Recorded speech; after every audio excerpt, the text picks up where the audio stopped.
Hello and welcome back to the second part of the video lecture for Chapter 7.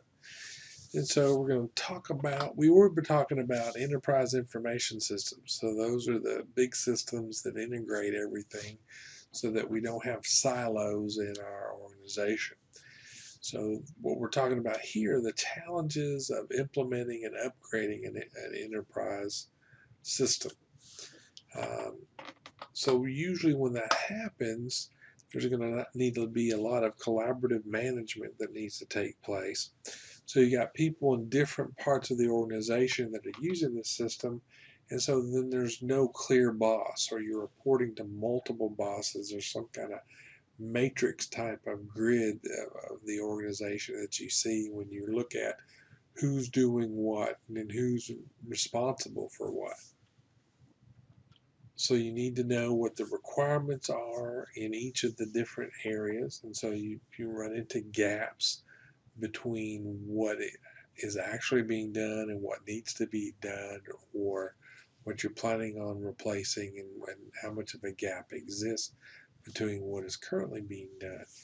So it's hard to identify the gaps and also the different functions that need to take place.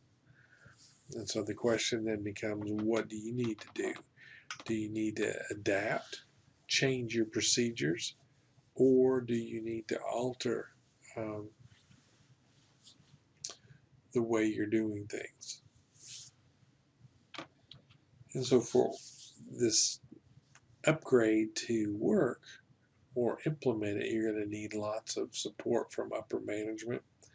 There needs to be lots of training that needs to take place so that everybody that's going to be using the system knows how it can be used, and you get the full functionality out of that.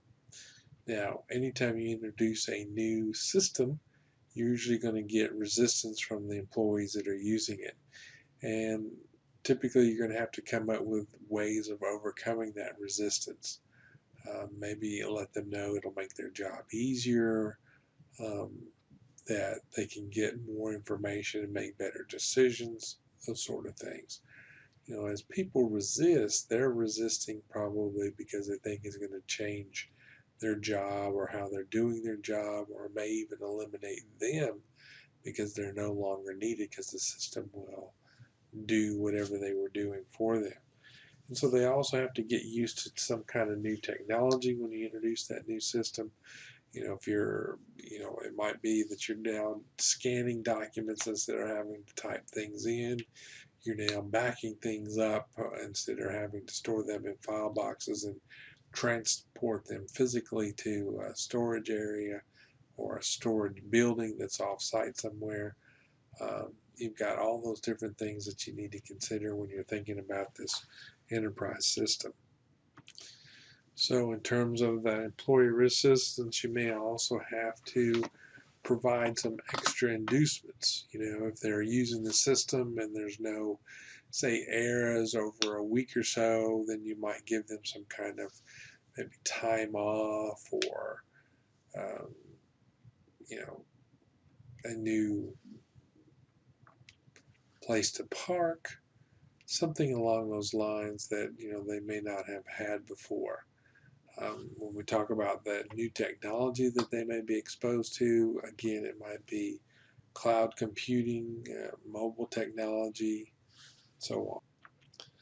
So some problems then with a new system or an enterprise system is the workflow. How do things now get done?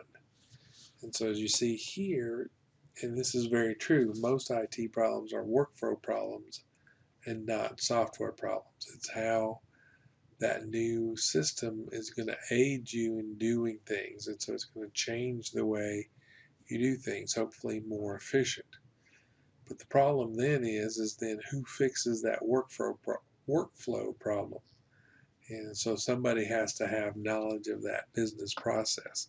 So that's typically going to be that immediate supervisor. They'll know how things get done, and so then they can either change the process so that the system meets that, or look at the system. Since it's an enterprise system, and it's using best practices, maybe that process is the way to go, and now it needs to be physically changed, that workflow change for the employee there.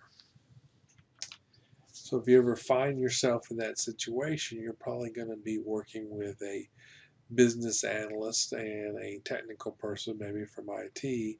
They're going to help solve those problems. So moving on to question 4 then is how do enterprises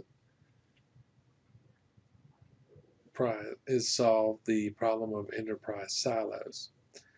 And so these silos goes back to the opening vignette of the chapter, is we have healthcare providers who are saving information and data in their databases. So they might have patient history that contains this information. There are health clubs that contain data and information, and there are patients at home that are using their devices, and it can be collecting data. But now, how does the healthcare provider know anything that the patient's doing at home? Do they have access to any of this information? Same thing with the healthcare provider and knowing anything about the health club. And the health club might need to know some of this information so they don't develop something that's going to hurt the patient or customer here while they're training them.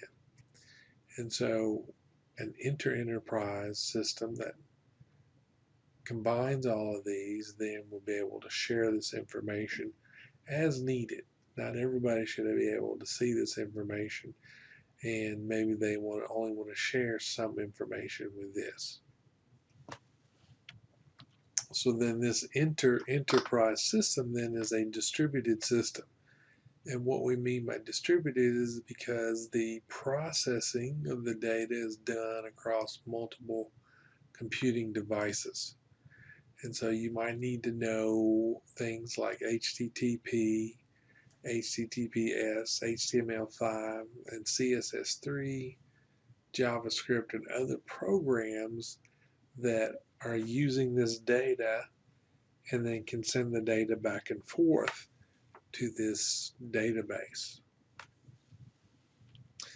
So all the different systems then, if you think about it, might be using something slightly different in terms of how they're capturing the data, how they're processing the data and store it. But with the different standards that I just mentioned, if we go across the cloud, we can use like HTTP, that's what you use in a web browser, and JavaScript to take that data and transform it in such a way that it gets stored in a single database. So hopefully we've helped you understand the different levels of information systems and the problems that you might have, and that you understand that when you have information systems that exist in silos, you're not sharing that information, and then you can run into different problems about being inefficient and ineffective. We looked at some enterprise level programs, and why would we want to consider those? Because they are best practices in the industry. They contain the best processes for doing standard things that everybody in the industry does. And so a company like SAP would sell you one of these big packages.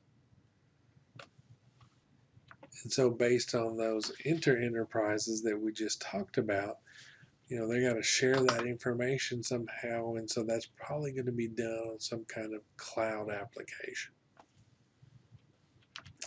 And that ends this chapter.